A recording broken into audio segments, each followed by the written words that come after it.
Welcome to the Memorization course as part of the Martial Arts and Children's Development course with the Cognitive Kali program.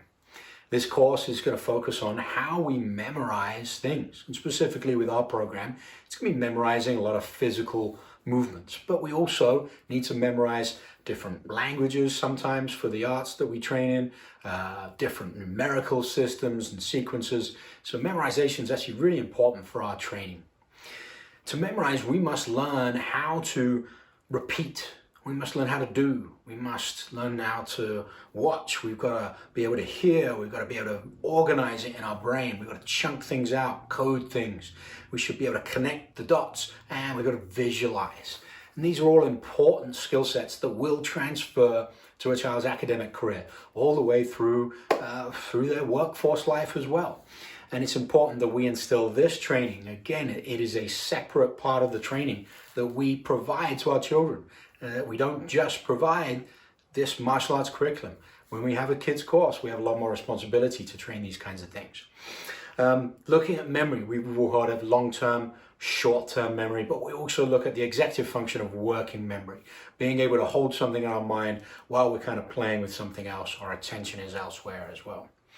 What we do typically, and I've seen so many instructors do this really well in martial arts, is we Trojan Horse these memorization techniques, which sometimes can be very boring, via all different kinds of systems. Whether it's a cool phrase or it's a little game or drill we do, it's all memory techniques.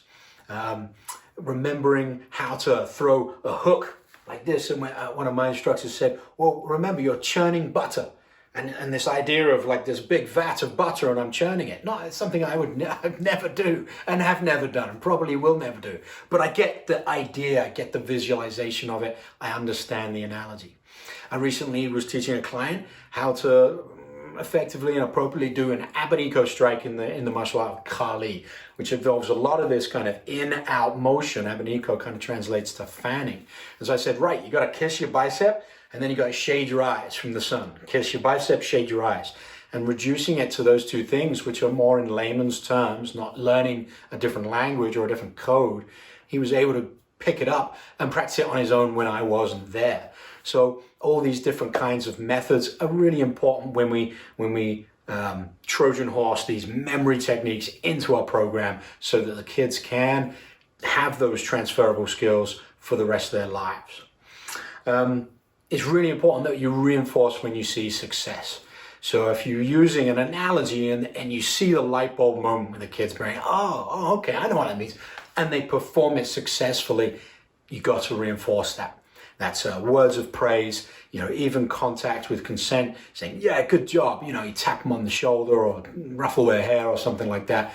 You've got to give the positive reinforcement when you see that they've used the memory technique, which they don't really know they're using, and it's been successful. The reinforcement's got to be there because that's what's going to make it last. That's what's going to make them be able to transfer that to the academics, to the workforce, and to their everyday lives.